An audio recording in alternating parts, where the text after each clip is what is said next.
Арнама қош келдіңіз. Бүгін сіздермен ең дәмді салаттардың бірі мимозаның рецебімен бөлісетін боламын.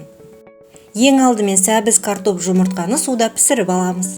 Пияздың өткір дәмін басу үшін пиязды ұсақтап турап, үстіне қайнап тұрған ыстық су құйып қойдым. Енді тұздық дайындаймыз. Ол үшін майонезге қаймақ және бір мандариннің шырынын қосып жақсылап араластырамыз. Бұл жолы менде майлылығы төмен жеңіл майонез. Негізі кез келген майонез түрін пайдалануға болады. Тұздықты жағу жеңіл болу үшін кондитерлік қапшыққа салып алдым. Салатты жинауға диаметрі 20 см форма пайдалануға болады. Бірақ мен тәрелкемнің ыңғайына қарай форманы 17 см-ге кішірейтіп алдым. Енді картопты ірі үккіштен өткізіп, шанышқының көмегімен тегістеп шығамыз.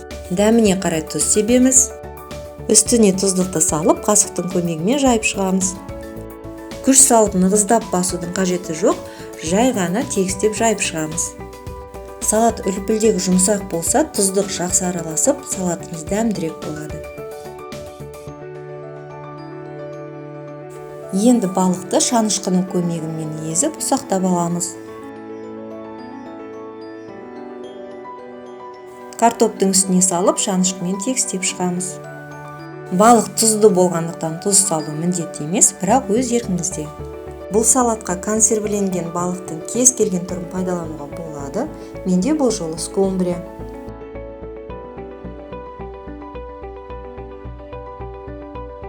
Енді пиязды судан шығарып, суын әбден сорғытып аламыз. Пияз мейлінше құрғақ болу керек.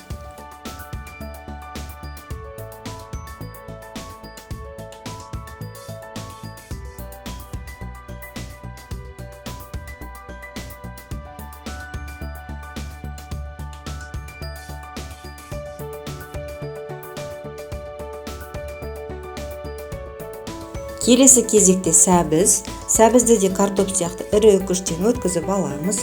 Тұздаймыз, тұздықты құйып, жақсылап жайып шығамыз.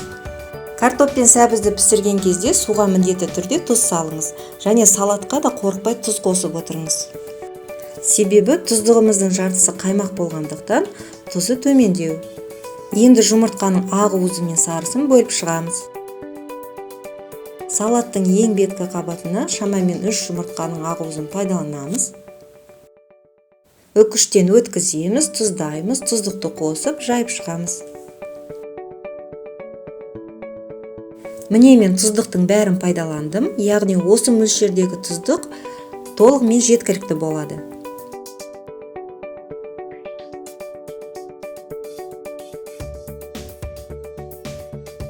Жұмыртқаның қалған ақ уызын үккіштен өткізіп бетіне саламыз.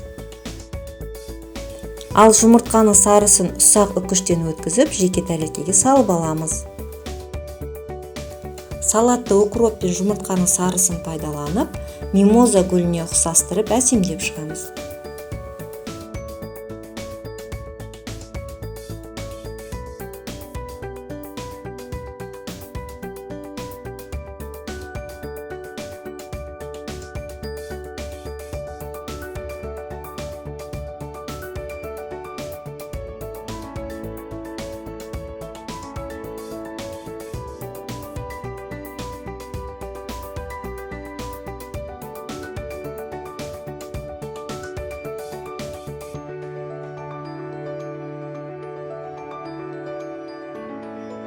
Көркіне көз тоймас, дәмі тіл үйіретін салат дайын.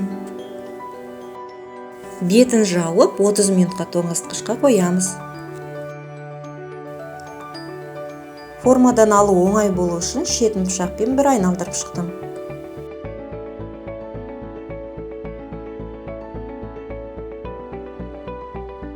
Міндетті түрде жасап көріңіздер, нәтижесімен бөлісіңіздер, арнама жазылып пікір қалдыруды ұмытпаңыздар. Астарыңыз дәмді болсын.